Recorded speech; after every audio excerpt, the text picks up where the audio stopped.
द्वितीय विश्व युद्ध में फ्रांस का आत्मसमर्पण पूरी तरह से अप्रत्याशित था। जर्मनी के हमले से बेहतर ब्रिटिश और फ्रांसीसी सेना के पास पीछे हटने के अलावा कोई विकल्प नहीं था। ब्रिटेन ने सैकड़ों जहाजों में डनकर्क में फंसे सैकड़ों हजारों सैनिकों को बचाया।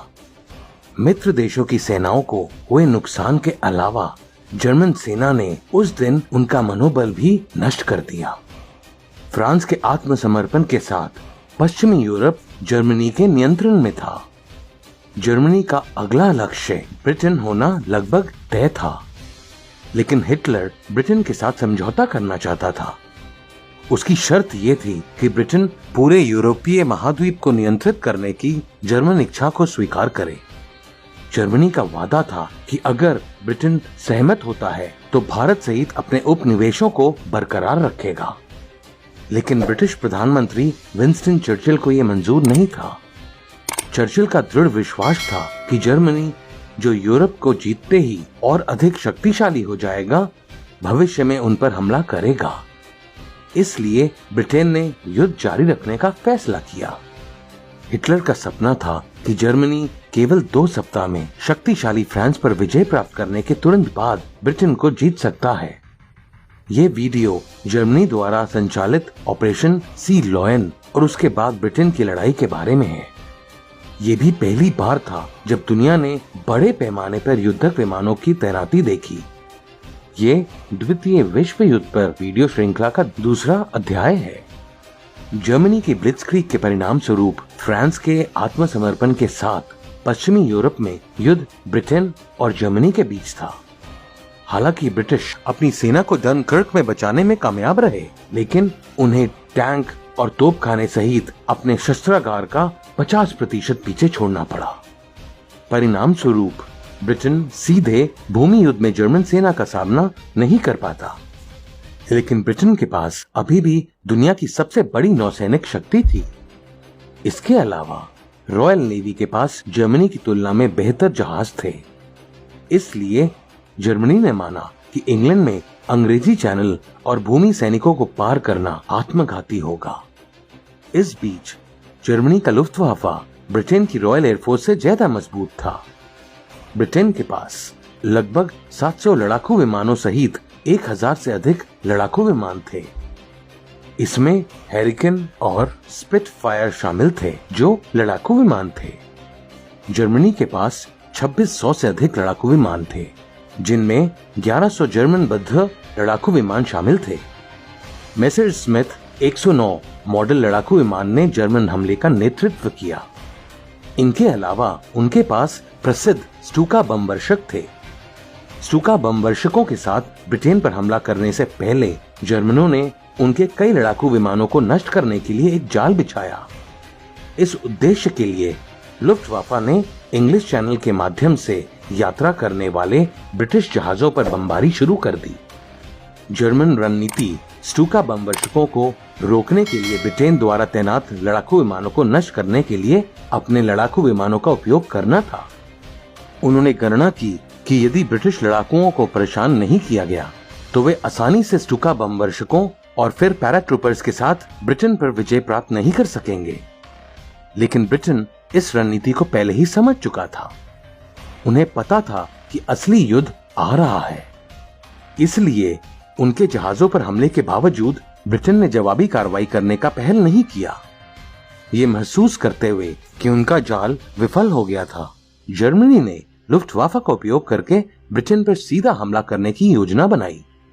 जर्मनी का मानना था कि उसकी वायुसेना ब्रिटेन से बेहतर है और अंतिम जीत उसकी होगी। इसके बाद जर्मनी ने ब्रिटेन की रणनीतिक स्थिति पर हमला करने के लिए लुफ्टवाफा को तैनात किया। ब्रिटेन इस बात से अच्छी तरह से वाकिफ था कि जर्मन हमला हवाई मार्ग से होगा। इसका मुकाबला करने के लिए ब्रिटिश सेना और लोगों द्वारा बड़ी तैयारियां की गईं। ब्रिटेन ने तटीय क्षेत्र पर किले, तोपखाने और विमान भेदी तोपें रखीं, जहां जर्मन सैनिकों का उतार हो सकता था। इसके अलावा बचाव की तैयारी की गई थी ताकि पैराट्रूपर्स खुले क्षेत्र में प्रवेश ना कर सकें। यहाँ तक कि दिशा के साइन बोर्ड्स भी हटा दिए गए थे। अंग्रेजी चैनल के साथ ब्रिटेन के दक्षिणी इलाकों में जर्मन आक्रमण शुरू हुआ। सैकड़ों जर्मन विमानों ने ब्रिटिश रडार स्टेशनों और रनवे को निशाना बनाना शुरू कर दिया। बमबारी में एक रडार स्टेशन पूरी तरह से नष्ट हो गया और कई अन्य क्षतिग्रस्त हो गए। लेकिन कुछ ही घंटों में ब्रिटेन ने उन सभी को फिर से सक्रिय कर दिया।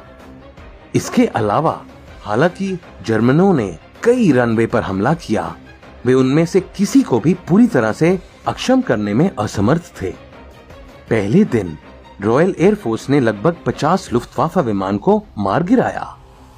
ब्रिटेन ने लगभग 13 विमान खो दिए। दोनों पक्षों के दैनिक नुकसान लगभग समान अनुपात में थे। हर बार जब जर्मन विमानों ने ब्रिटेन के ऊपर से उड़ान भरी तो उनसे मिलने के लिए आसमान में बिल्कुल सही संख्या में विमान थे। जर्मनी पूरी तरह से असमंजस में था कि ग्रेट ब्रिटेन ऐसा कैसे कर सकता था। इसके पीछे का राज था ब्रिटेन का अत्याधुनिक रडार।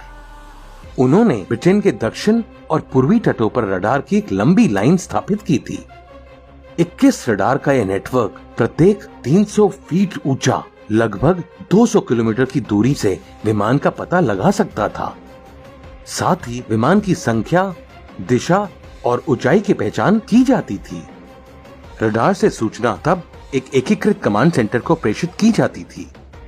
कमांड सेंटर इस जानकारी का विश्लेषण करता और ये आंकलन करता कि दुश्मन के विमान का मुकाबला करने के लिए किसी भी हवाई अड्डे से कितने विमान भेजे जाएं, और वे इस संदेश को प्रसारित करते थे। इस निर्देश के अनुसार ब्रिटिश लड़ाकू विमान विभिन्न हवाई अड्डों से उड़ान भरते थे। इस रणनीतिक तैनाती के माध्यम से अपेक्षाकृत कमजोर रॉयल एयरफोर्स जर्मनी की लुफ्तवाफा का प्रभावी ढंग से मुकाबला करने में सक्षम था। डाउडिंग, जो रॉयल एयरफोर्स के एयर वाइस मार्शल थे, इस रडार नेटवर्क के आविष्कारक थे। वहीं जर्मन वायुसेना के प्रमुख गोएरिंग ने इन रडारों को पर्याप्त महत्व नहीं दिया। नतीजतन लुफ्तवाफा ने फिर से उन पर हमला नहीं किया। शुरुआत में जर्मनी की स्पष्ट बढ़त थी, लेकिन वे उम्मीद के मुताबिक ब्रिटेन के आसमान पर हावी नहीं हो पाए। वे दोनों तरफ के पायलटों के लिए बेचैन करने वाले दिन थे। चूंकि पर्याप्त पायलट नहीं थे, इसलिए ब्रिटिश पायलटों को दिन में कई बार उड़ान भरनी पड़ती थी। दोनों तरफ से रोजाना कई उड़ानें खो जाती थी। चूंकि लड़ाई ब्रिटेन के आसमान पर थी, इसलिए गिराए गए विमानों में से अधिकांश ब्रिटिश पायलट सुरक्षित रूप से उतर जाते थे। वे उसी दिन दूसरे विमान पर युद्ध में लौटते थे। लेकिन नष्ट किए गए जर्मन विमानों के पायलटों को युद्ध के कैदियों के रूप में मार दिया गया या पकड़ लिया गया। नतीजतन लुफ्तवाफा दैनिक आधार पर अच्छे पायलटों को खो रहा था। ये महसूस करते हुए कि दिन के उजाले में हमले निशान से चूक जाएंगे, जर्मनों ने रात को भी बमबारी शुरू कर दी। उन दिनों जब आज की तरह जीपीएस या अन्य मार्गदर्शन प्रणाली नहीं थी, रात में छापामारी करना बिल्कुल भी आसान नहीं था। इसे संभव बनाने के लिए जर्मनी ने बड़ी चतुर रणनीति अपनाई। ये दो अलग अलग दिशाओं से उत्पन्न होने वाले रेडियो संकेतों पर आधारित था। ये दूसरा बीम था जिसने लक्ष्य का पता लगाने के लिए पहले सिग्नल के मार्ग का अनुसरण करने वाले विमान की मदद की। प्रणाली, जिसे निकेबाइन के रूप में जाना जाता है, को जर्मनों द्वारा अधिक सटीकता सुनिश्चित करने के लिए संशोधित किया गया था। को क्रमशः 30 किलोमीटर, 10 किलोमीटर और 5 किलोमीटर पर लक्ष्य स्थिति रिकॉर्ड करने के लिए दूसरी दिशा से 3 अलग अलग बीम उत्सर्जित करने की विशेषता थी। जर्मनी फ्रांस के तट से ऐसे संकेत भेजता था जिन पर पहले ही विजय प्राप्त की जा चुकी थी। चूंकि रॉयल एयरफोर्स रात के हमले का प्रभावी ढंग से मुकाबला करने में असमर्थ थी, इसलिए ब्रिटेन को भारी नुकसान उठाना पड़ा। जर्मनी का प्रारंभिक उद्देश्य केवल ब्रिटिश सैन्य ठिकानों को नष्ट करना था, लेकिन 24 अगस्त की रात को लुफ्तवाफा के विमान अपने लक्ष्य से चूक गए और लंदन शहर पर बमबारी कर बैठे। कुछ लोग जो जर्मनी के साथ शांति स्थापित करने के पक्ष में थे, वो भी अब चर्चिल के पीछे खड़े हो गए। लंदन पर हुए हमले के जवाब में ब्रिटेन ने भी अगले ही दिन बर्लिन पर बमबारी की। हालांकि कोई महत्वपूर्ण नुकसान नहीं हुआ था, लेकिन इससे जर्मनी को जो झटका और अपमान हुआ था, जो उस समय तक अजेय था, छोटा नहीं था। इसके साथ ही जर्मनी ने ब्रिटेन के खिलाफ जोरदार जवाबी कार्रवाई करने का फैसला किया। अगली रातों में लंदन और उसके आसपास भारी बमबारी हुई। अनुमानित 1000 लोग मारे गए और कई इमारतें नष्ट हो गईं। लेकिन 4 महीने के हमले के बाद भी जर्मनी ब्रिटेन पर हावी नहीं हो सका। इसका मुख्य कारण था कि लुफ्टवाफा लगातार अपनी युद्ध रणनीति बदल रहा था।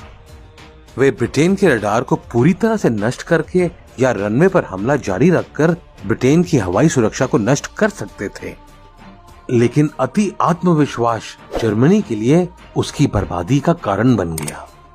जर्मनी ने अक्टूबर के अंत तक ऑपरेशन सी लॉयन को स्थगित करने का फैसला किया।